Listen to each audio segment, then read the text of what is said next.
అందరికీ నమస్కారం అండి. కమ్మని కవనాలకి స్వాగతం పలుకుతూ మంచి మాటతోటి గుణింతంలోకి వెళ్దాము. నేటి మంచి మాట త్రికరణ శుద్ధి. త్రికరణ శుద్ధి అంటే ఏంటిది? 3 గుణాలు.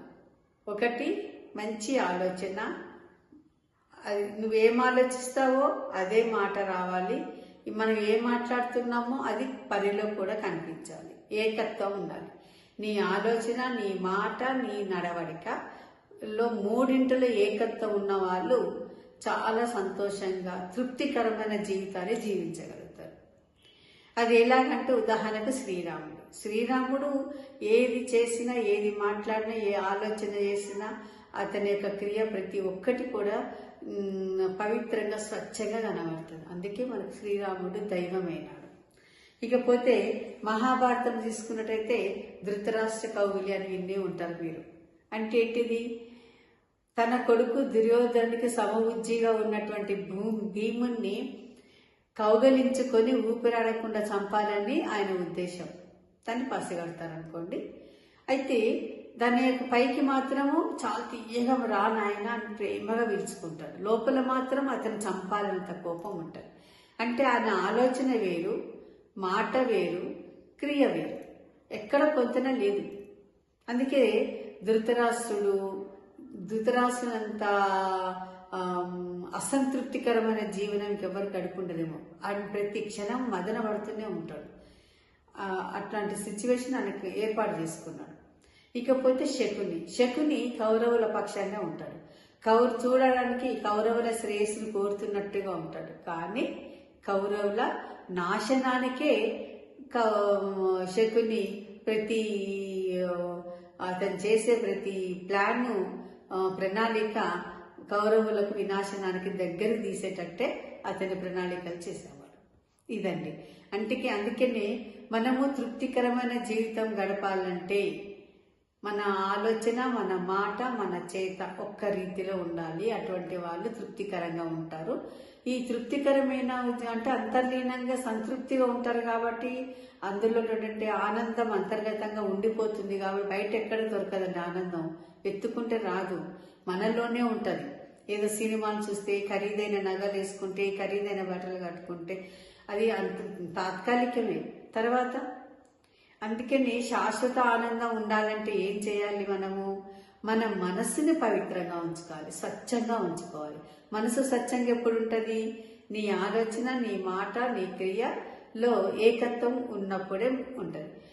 ఎవరికైతే ఇటువంటి ఏకత్వం ఉంటుందో, త్రికరణ శుద్ధి ఉంటుందో వాళ్ళు ఆనందంగా ఉంటారు. వాళ్ళ పరిసరాలు కూడా చాలా ఆనందకరంగా ఉంటుంది. ఎందుకంటే కుటుంబం బాగుపడుతుంది, సమాజం బాగుపడుతుంది, దేశం కూడా బాగుపడుతుంది. అందుకనే ప్రతి తల్లి తండ్రి ఇంట్లో పిల్లల ముందు పిల్లల్ని పెంచేటప్పుడు మీరు స్వచ్ఛంగా ఉండండి. అదే నడవడిక పిల్లలకు వస్తుంది. తద్వారా ప్రతి ఒక్క మహిళ దీనిని ఆచరించినట్టయితే 90%, 99% మన దేశాన్ని మనము తీర్చిదిద్దుకున్న వాళ్ళు అవుతాము. ఓకే, మీరందరూ త్రికరణ శుద్ధిని పాటించడానికి ప్రయత్నం చేయండి. ఇప్పుడు మనము దాగునింతంలోకి వెళ్దాం. ఇప్పుడు మనము దాగునింతం చూద్దామండి. దాగునింతం దంపుడు బియ్యం.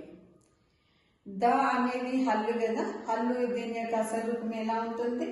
నకారంతో ఉంటుంది. దీన్ని పొల్లు అంటారు. ఈ హల్లు యొక్క దా పొల్లు ఇది. ఈ దా పొల్లు మీద అచ్చులు గుణితాలుగా మారి ఈ పొల్లు మీద కూర్చోవడం వలన ఈ దాన్ని మనము అర్థవంతంగా పలకగలుగుతున్నాం. ఇది గుణితం యొక్క మనం తెలుసుకున్నటువంటి గుణితం. ఓకే, ఇప్పుడు అచ్చులు పలుకుదాం ఒకసారి. ఆ తలకట్టు దీర్ఘం, ఈ గుడి దీర్ఘం, కొమ్ము దీర్ఘం, రుతము దీర్ఘం, ఏ ఐ ఏత్వము దీర్ఘం అయత్వం, ఓ ఓత్తము దీర్ఘం అవత్వం, అహ సున్నా విసర్గ. ఓకే, ఇవి ఎలా వలుకుతున్నామో అలాగే వలుకుతుంది. ద ఆ ద ఈ ది ఊ దు రు రు దీర్ఘము రాదు, ఋతం దీర్ఘము పదము రాదు ఏ మీద, అందుకే రాయాలి. ఏ ఏ ఐ, ఏత్తము ఏత్తం దీర్ఘం అయత్తం కదా, దే దే దై. ఓత్తము ఓత్తం దీర్ఘం అవత్వం. దో దో దం. అం అహ సున్నా విసర్గ దం. ఓకే, ఇక్కడ చూద్దాం. ఇక్కడ ధనమ దాన అయిన వాళ్ళు దంపతులు ఉంటారు. వాళ్ళు కష్టపడి వ్యవసాయం చేస్తారు, చాలా నిజాయితీగా కష్టపడతారు వాళ్ళు. అందుకే వాళ్ళు కొడుకు పెద్దగా అవుతా ఉంటే వీళ్ళ కష్టం కూడా ఫలించి ఒక దశ తిరుగుతుంది. దాని మీద ఒక చిన్నది చూడండి, ఊహించుకోండి. మీరు కూడా ఒట్టిగా దేవుడిని పూజించుకుంటే కాదు, మనము కష్టపడాలి. ధనమ్మ గుణవంతురాలు, దానయ్య కష్టజీవి. దినకరుడిని పూజించి దీవెనలు పొంది దుక్కి దున్నాడు. దూది పంట వేశాడు, ధ్రువు పెరిగి పెద్దవాడయ్యాడు. దశ తిరిగింది, దేవుడిని కొలిచారు, దైవాన్ని నమ్మారు. దొండపాదులు వేశారు, దోసకాయలు ఏరారు. దౌత్య సంబంధాలు నిలిపారు, దంపుడు బియ్యం తినుమన్నారు. ఇక్కడ ఏం చేసిన వాళ్ళు? దౌత్య సంబంధాలు అంటే ప్రతి ఒక్కరితో ఇరుగు పొరుగు వారితోటి మంచి సత్సంబంధాలు ఏర్పరచుకున్నారు.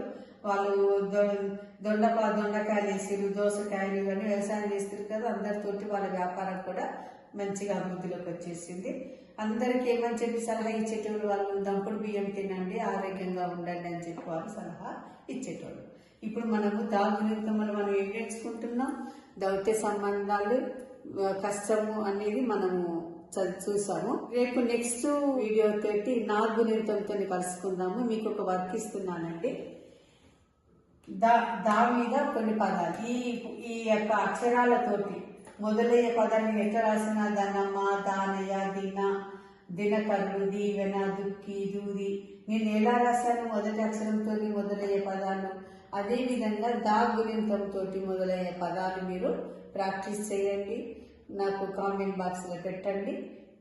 నన్ను మీరు అలా పెట్టిన వల్ల నేను చాలా హ్యాపీగా ఫీల్ అవుతాను. ముందుగా నా ఛానల్ సబ్స్క్రైబ్ చేసుకోవాలని కోరుకుంటూ సెలవు తీసుకుంటున్నాను.